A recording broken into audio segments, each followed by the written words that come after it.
అయ్యన్న పాత్రుడు గారు చాలా కీలక నిర్ణయం చేశారు. రామారావు గారు, రామారావు గారు, ఇందటి నుంచి మీది కొంచెం సిగ్నల్ కట్ అవుతుంది.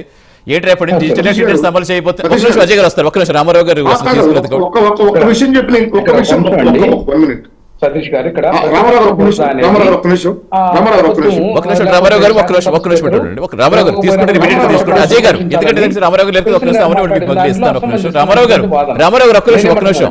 ఇప్పుడు మీరు చూస్తారు కింద బ్రేకింగ్ కూడా వస్తుంది. రిజిస్టర్ లో హాజరు పద్ధతి కాకుండా స్పీకర్ ఆల్రెడీ నిర్ణయం తీసుకుని డిజిటల్ అటెండెన్స్ ఉంటేనే, అంటే ఏదో సైన్లు చేసి వెళ్ళిపోతున్నాయి అనే ఆరోపణలు వస్తున్నాయి కాబట్టి సభలో వచ్చి కూర్చుంటేనే అది హాజరు కింద నమోదవుతుంది. కాబట్టి ఇంకా అలాంటిది నిర్ణయం తీసుకున్నట్టుగా తెలుస్తోంది. అంటే ఇంకా అటెండ్ అవుతారనుకోవచ్చా, వస్తారనుకోవచ్చా?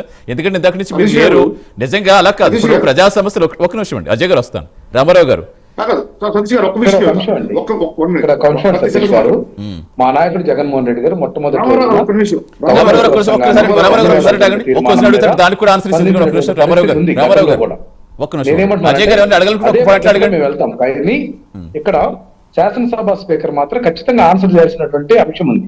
ఆయన రిజిస్టర్ లో సంతకాలను పెట్టుకుంటాడా, లేకుంటే అసెంబ్లీలో సీట్లో కూర్చుంటేనే దాన్ని పరిగణలో తీసుకుంటారు. తీసుకోమను, ఆయన యాక్షన్ తీసుకోమను. ఆయన ఇప్పుడు 1.5 సంవత్సరం మేమేం బతిలాడలేదే. మీరు లీకులు ఇచ్చారు, డిప్యూటీ స్పీకర్ కూడా లీకులు ఇచ్చాడు. మేము సభలో ఉన్నటువంటి వైసీపీ ఎమ్మెల్యేలు సస్పెండ్ చేస్తామని బెదిరించి 11 మందిని కూడా తెలుగుదేశం పార్టీ కూటమి ప్రభుత్వంలోకి లాక్కోవాలన్నటువంటి యావతోట చేసినటువంటి దాన్ని మా శాసనసభ్యులు నిప్పు కణికలు కాబట్టి ఈ రోజు దాకా నిలబడి ఎదుర్కొంటున్నటువంటి పరిస్థితి. విల్సన్ గారు చెప్పారు, అసెంబ్లీ సమావేశాల్లో పాల్గొనాలి, నియోజకవర్గ సమస్యలు మాట్లాడాలి. నియోజకవర్గానికి టీడీపీ ఇన్ఛార్జీలు ఎందుకు పెట్టారండి? టీడీపీ ఇన్ఛార్జీలు పెట్టి సరే రామారావు గారు ఒక నిమిషం కాదు మనకి ఇంకా అవన్నీ కాదు. కానీ అసెంబ్లీ గురించి మాట్లాడుకుందాం. ఒక నిమిషం రామారావు గారు ఒక నిమిషం. కార్పొరేట్ చైర్మన్ అయ్యాడా, లేకపోతే ఆయన చైర్మన్ గా భావించి తిరుగుతుంటే ప్రజల్లో రామారావు గారు గతంలో కాదు, అలా కాదు. అనుకున్నది ఒకటే రామారావు గారు ఒకటే. గతంలో కాదు, అక్కడ ఏం జరుగుతుంది మినిట్ బయట ప్రజలకు తెలుస్తుంది. నిజంగా మీరు వచ్చి మిమ్మల్ని నిజంగా ఇబ్బంది పెడుతుంటే ప్రజలు అది గమనిస్తే మీకు వెయిటేజ్ పెరుగుతుంది, వాళ్ళకి వెయిటేజ్ పెరుగుతుంది. ఇలాగా ఒకటి మీ నియోజకవర్గ ప్రజల సమస్యలే కాదు, ప్రజల సమస్యలు లేవనెత్తాల్సిన బాధ్యత కూడా మీ మీద ఉంది. నిజంగా వీళ్ళు లేవనెత్తినప్పుడు వాటికి ఆన్సర్ ఇవ్వలేకపోతే ఎవరికి ఎక్కువ మైలేజ్ వస్తుంది దానివల్ల? దీనివల్ల వైసీపీ మాకుంది. ఇప్పుడు 3 పార్టీలు కలిసి అలా కాదు, బయట వెయిటేజ్ వేరు. బయట మాట్లాడలేదని ఎవరు చెప్పట్లా, బయట మాట్లాడుతున్నారు. కానీ అవే ఇప్పుడు లడ్డూ నెయ్యికి సంబంధించే ఉంది, అది మేము కలపలేదని మీరే చెప్తున్నారు. దానికి సంబంధించి ఎంత ఇష్యూ అవుతుందో చూస్తున్నాం. నిజంగా దానికి సంబంధించి ఏదైనా సరే ఒక చట్టబద్ధత ఉన్న అసెంబ్లీలో మీరు ప్రస్తావిస్తే బాగుంటుందా? బయట ఎంత మాట్లాడినా ఉంటుంది, మీకు పబ్లిసిటీ ఉండొచ్చు, లేదా ఇంకోటి ఉండొచ్చు. కానీ అసెంబ్లీలో మాట్లాడిన దానికి డిఫరెన్స్ ఉండదా? ఇక్కడ ఖచ్చితంగా మాట్లాడతాం సార్. అసెంబ్లీలో మాట్లాడకూడదు అనేది వైసీపీ విధానం కాదు. ఏంటంటే ప్రతిపక్ష హోదా ఇస్తే సమగ్రంగా సమయం అలా కాదండి. మీరు మళ్ళీ అదే పాయింట్ తో వైసీపీ వస్తుంది. హోదా అంటారు, అలా కాదు. హోదా ఇచ్చేదేముంది? ప్రతిపక్ష హోదా ఎవరు ఇవ్వాలి?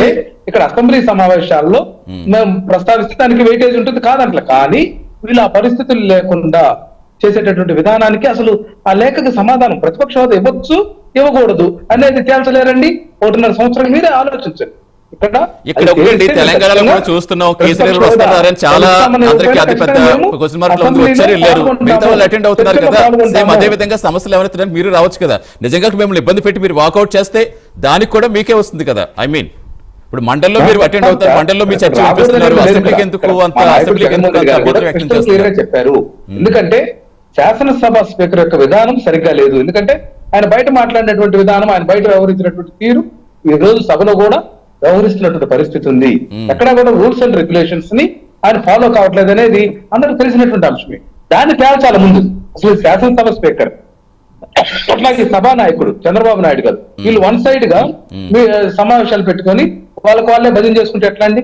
అది కాదు కదా పరిస్థితి. ఖచ్చితంగా వీళ్ళు ఆలోచన చేయండి. మీరు వస్తే మీకు సమయం ఇస్తాం అని, మీరు వస్తే మీకు సమయం ఇస్తాం. టీడీపీ రాకుండా స్పీకర్ గారిపై వీళ్ళ నోటికి వచ్చిన మాట్లాడుతా ఉన్నారు. వీళ్ళు అసెంబ్లీకి వచ్చి స్పీకర్ గారు మిమ్మల్ని ఎక్కడన్నా అవమానిస్తే ఆ రోజు మాట్లాడాల్సింది పోయి అసలు మీరు అసెంబ్లీకే రాకుండా స్పీకర్ గారిపై మీరు ఏదైతే అపవాదులో లేదా మీ నోటికి వచ్చిందల్లా మాట్లాడుతూ ఉన్నారో మీరు అసెంబ్లీకి రండి. స్పీకర్ గారు మీకు సమయం ఇవ్వకపోతేనో లేదా గతంలో మీ మాదిరి వికృత చేష్టలు చేస్తేనో రాష్ట్ర ప్రజలు గమనిస్తారు సతీష్ గారు. అది వదిలిపెట్టి అసలు మీరు అసెంబ్లీకి రాకుండా స్పీకర్ గారి మీద నెపనెట్టు లేదా డిప్యూటీ స్పీకర్ గారి మీద నెపవనెట్టు, చంద్రబాబు నాయుడు గారి మీద నెపవనెట్టు, పవన్ కళ్యాణ్ గారి మీద నెపవనెట్టు, నారా లోకేష్ గారి మీద నెపవనెట్టు, మీరు అసెంబ్లీ నుండి పారిపోయే మీ చేతకంతనం తప్ప ఇక్కడ కనపడుతుంది తప్ప, మీ అసమర్థత కనపడుతుంది తప్ప, అసెంబ్లీకి రండి, స్పీకర్ గారు టైం ఇవ్వకపోతేనో, మిమ్మల్ని అవమానిస్తేనో, లేదా గతంలో మీ మాదిరి విక్కుతో చేష్టలో మీ రోజేలాగా, మీ నెల్లూరి గతంలో అనిల్ యాదవ్ మంత్రి లాగా,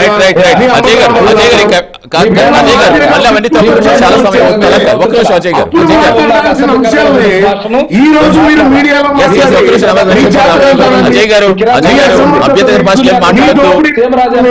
రాష్ట్ర ప్రజలు ఎక్కడ తెలుసుకుంటారో అని భయపడి అసెంబ్లీకి రాకుండా స్పీకర్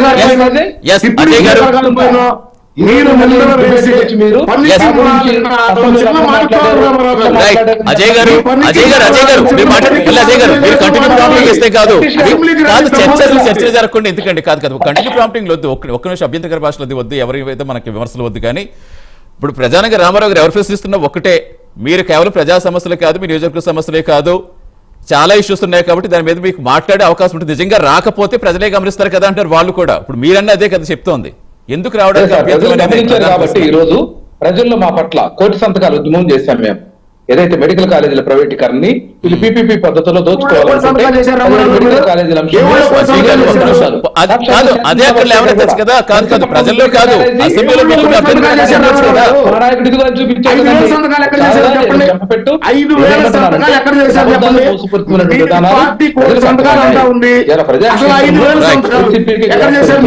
అందుకే వీళ్ళు కల్తీ లడ్డు అని చెప్పేసి దాంట్లో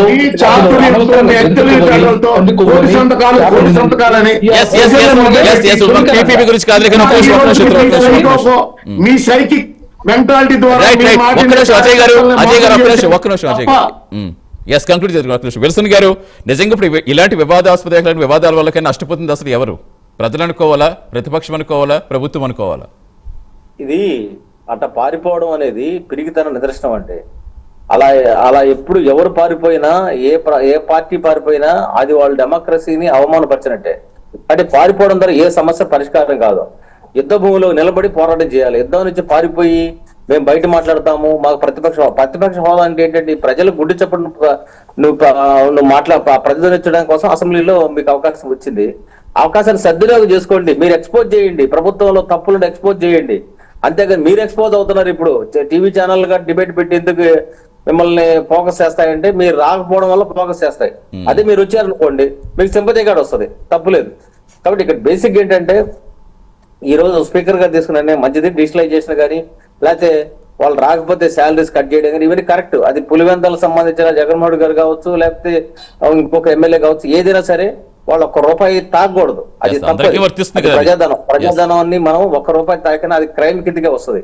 కాబట్టి దీనికి ఒకళ్ళు గానీ వాళ్ళు సంతకం దొడిదారిని పెట్టుకొని పోయి ఒకవేళ మంత్రి శాలరీ డ్రా చేస్తే ఖచ్చితంగా అది ప్రాసిక్యూట్ చేయాల్సిన సమస్య. కాబట్టి ఇప్పుడు కెమెరాలు పెట్టేసి మీరు ఆ ఫింగర్ పెట్టేసి ఖచ్చితంగా నియంత్రణ చేయకపోతే ఏమవుతుందంటే రాబోయే రోజుల్లో రేపొద్దున ఇంకొకరు పారిపోతారు. అట్టగా తీసుకోకండి శాలరీ, మీరు వస్తే తీసుకోండి, రాలేకపోతే మేము రాలేకపోతున్నాం అని పెట్టండి, మాకు డబ్బులు అక్కర్లేదు అని పెట్టండి, లేకపోతే డబ్బులు అక్కర్లేదు మేము చట్టసభల్లో మాట్లాడదామని చెప్పండి. జగన్మోహన్ రెడ్డి గారు ఇచ్చిన ఎమ్మెల్యే పదవి వచ్చిన ఆ డబ్బులు మాకు అవసరం లేదు, కానీ మేము నియోజకవర్గ ప్రజల గురించి మేము మాట్లాడతాము, వాళ్ళ గురించి మాట్లాడడానికి మేము చట్టసభలోకి వస్తామని చెప్పండి తప్ప వెళ్ళండి.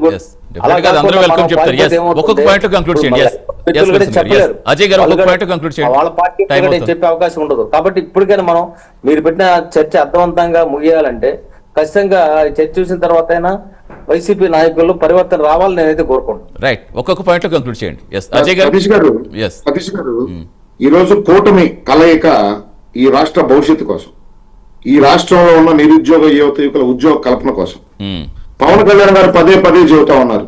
ఒక అనుభవజ్ఞుడైన నాయకుడు, ఒక విజనరీ లీడర్ నాయకత్వంలో ఈ కూటమి పదిలంగా ఇంకొక 15 సంవత్సరాలు ఈ రాష్ట్రంలో పరిపాలన కొనసాగించాలి.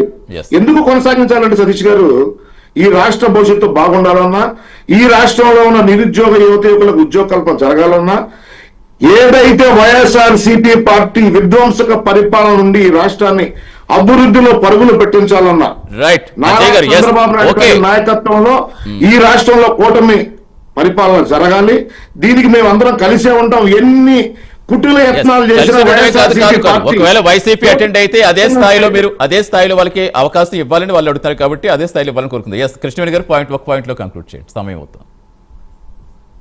సార్ మనకి అసెంబ్లీ సమావేశాలంటే ముఖ్యంగా ఆర్థిక పరిస్థితులు, అభివృద్ధి, సంక్షేమ పథకాలు, అలాగే ప్రజా సమస్యల మీద చర్చ జరుగుతూ ఉంటుంది సార్. జగన్మోహన్ రెడ్డి గారు వచ్చి నిజంగా దీని మీదే చర్చ చేయడానికి వస్తే నిజంగా కూటమి ప్రభుత్వం కూడా అవకాశం ఇచ్చి ఉండేదేమో. కానీ అలా కాకుండా జగన్మోహన్ రెడ్డి గారు అసెంబ్లీకి వచ్చినటువంటి ప్రతిసారి కూడా రచ్చ చేయడానికి వస్తున్నారు, వాకౌట్ చేయడానికి వస్తున్నారు, కూటమి ప్రభుత్వం మీద దుమ్మెత్తిపోవడానికి ప్రెస్ మీట్లు పెడుతున్నారు తప్ప నిజంగా ప్రజా సమస్యల మీద గళవెత్తినటువంటి నాయకుడిగా, నిజంగా ప్రజల్లోంచి కూడా పోరాటం చేసేటువంటి వ్యక్తిగా జగన్మోహన్ రెడ్డి గారు ఇలహంక ప్యాలెస్ లో కాకుండా తాడేపల్లి ప్యాలెస్ లో ఉండి నిత్యం ప్రజల్లో తిరిగి ఉంటే గనక కూటమి ప్రభుత్వం జగన్మోహన్ రెడ్డి గారికి సరైనటువంటి సమయాన్ని కేటాయించారు సార్. ఆయన రచ్చ చేయడానికి మాత్రమే, చర్చ కాకుండా రచ్చ చేయడానికి మాత్రమే టైం అడుగుతారు,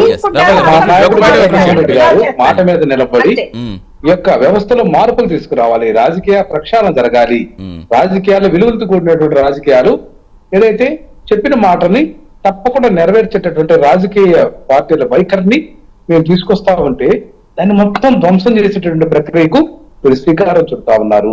ఖచ్చితంగా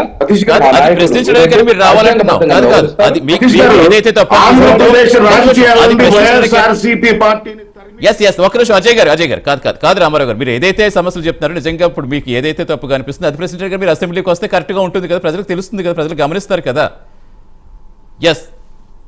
ఎస్ రామారావు గారు, ఖచ్చితంగా ప్రజా సమస్యల మీద ప్రతిపక్షానికే బాధ్యత ఎక్కువ ఉంటుంది కాబట్టి డెఫినెట్ గా వైసీపీ అటెండ్ కావాలని, ఈ సభలన్నా సక్సెస్ఫుల్ గా విజయవంతంగా కొనసాగాలని, ప్రజా సమస్యలు చర్చకు రావాలని కోరుకుందాం. Thank you so much Wilson గారు, రామారావు గారు, అజయ్ గారు, కృష్ణవీర్ గారు, థ్యాంక్స్ ఫర్